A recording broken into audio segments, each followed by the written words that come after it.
আমরা যাচ্ছি ভামরি দেবীর মন্দির, যেটা 51 শক্তিপীঠ, শিলিগুড়ির কাছে। চলুন আপনাদেরকে দেখাই কিরকম।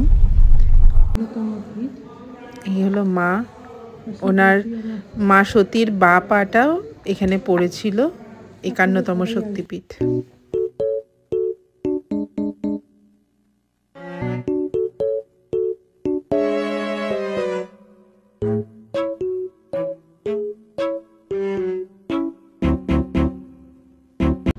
হ্যালো বন্ধুরা, ওয়েলকাম টু নবমিতা ব্লগ। কেমন আছে আপনারা সবাই? আশা করি আপনারা সবাই খুব ভালো আছেন। আজ আপনাদেরকে নিয়ে যাব ভ্রমরী দেবীর মন্দির, যেটা বোধগঞ্জ, জলপাইগুড়ি, গাজলডোবার কাছে আছে। এখানে যাওয়ার জন্য আপনাদের সবার আগে গাজলডোবার রাস্তায় আসবেন। সেখানে আপনারা কাউকে জিজ্ঞেস করবেন গেট বাজার কোথায়। গেট বাজার থেকে রাইট নিয়ে ওখানটা আপনারা আরও 8 কিলোমিটারের মতন যেতে হবে। একদম সরু গলি আপনারা দেখছেন, মানে সিনিক বিউটি খুব সুন্দর, কিন্তু পুরো অনেক ডিপে জঙ্গলের মধ্যে। আপনারা চা বাগান, সুন্দর টি বাগান, সব কিছু দেখতে পাবেন।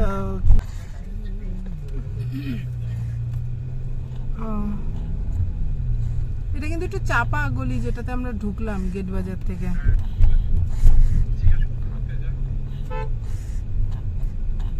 এই মন্দিরটা 51তম শক্তিপীঠের মধ্যে পড়ে। একে বলা হয় ব্রহ্মপদা, মানে সতীর লেফট পাটা এখানে পড়েছিল, এটাই বিলিভ করা হয়। তো আমরা এখন ওইখানেই যাচ্ছি। আপনারা চলুন আমাদের সাথে, আর আশা করি আপনাদেরও খুব ভালো লাগবে। আমি অনেক বছর আগে গেছিলাম, আজকে এখন আবার যাচ্ছি। চলুন আমাদের সাথে। একটুখানি রাস্তাটা গুগল ম্যাপে অত ভালো করে দেখায় না এক্স্যাক্ট প্লেসটা, কি তাই আপনারা একটু লোকালসকে জিজ্ঞাসা করে নেবেন, ওরা রাস্তাটাকে গাইড করে দেবে। অনেকে এদিক ওদিক বলে, কিন্তু বেটার যদি লোকালসকে জিজ্ঞাসা করা যায়। সবচেয়ে ভালো গাজলডোবার গেট বাজার থেকে রাইট নিয়ে ওখানে আপনারা কাউকে জিজ্ঞাসা করে যাবেন, আপনারা ঠিক জায়গা মতন পৌঁছে যাবেন। চলুন আমাদের সাথে ভ্রমরী দেবীর মন্দিরে। আগে আমরা জায়গা খুঁজি। কোথায় যাচ্ছ মা? বলো। বাবাই এই যে ফিরি গাড়ি চালাচ্ছে, মেয়ে ঘুমাচ্ছে। এই হলো আমরা ভ্রমরী দেবীর মায়ের মন্দিরে এসেছি। শিয়া ঢেকে গেছে মা বাবাই। পার্কিং এর তো অনেক জায়গা।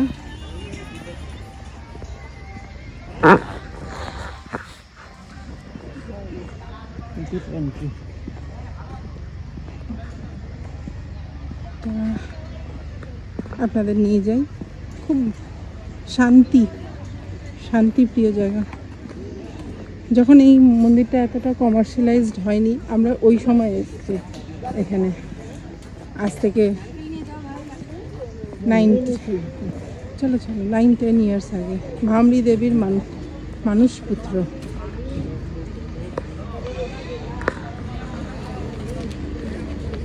নেবে না, হ্যাঁ, চুপচাপ সোজা যাবে।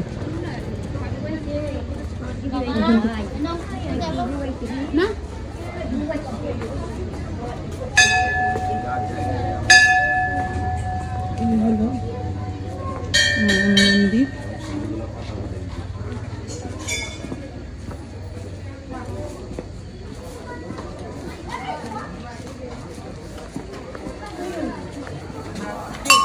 এই বাদ দিয়ে করছিস তারপরে।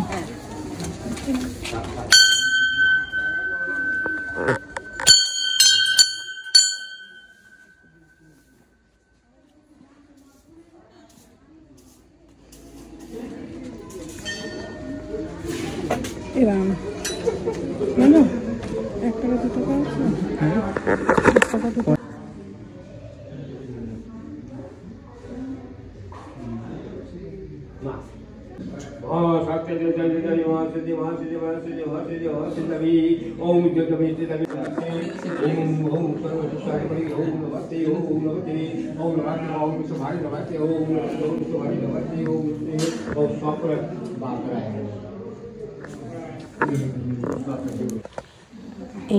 এইখানে হলো আসল মায়ের পাদুকা চিহ্নটা রাখা আছে।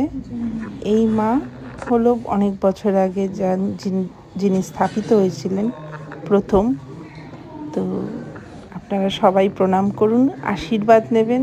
খুব শান্তি, একটা অন্যরকমই ফিলিং, যেটা এখানে না আসলে এই ভাবটা পাওয়াই যাবে না। এটা হলো মায়ের বাঁ পাটা, 51তম ভিত। আশীর্বাদ দিও আমার।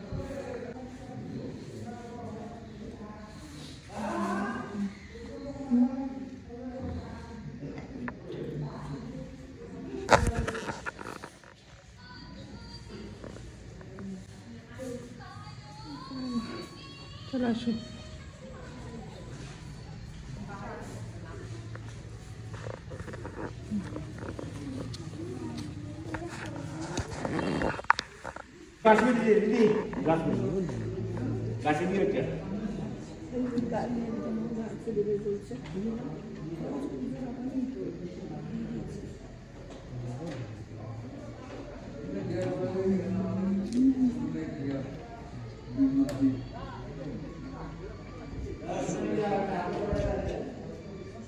এটা হলো শিব পার্বতী গাছ।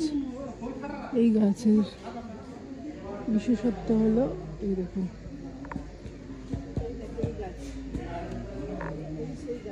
এই গাছের বিশেষত্ব আলাদা, দুটো গোড়া আলাদা, কিন্তু ওপরে গিয়ে জোড়া হয়েছে, তাই এটা Shiva Parvati.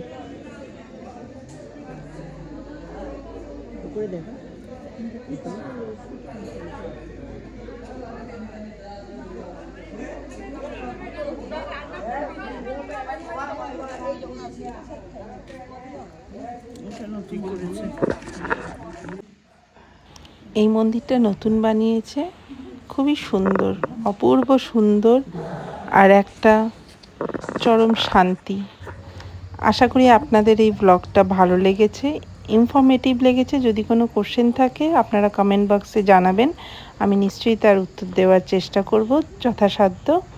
Thank you for watching.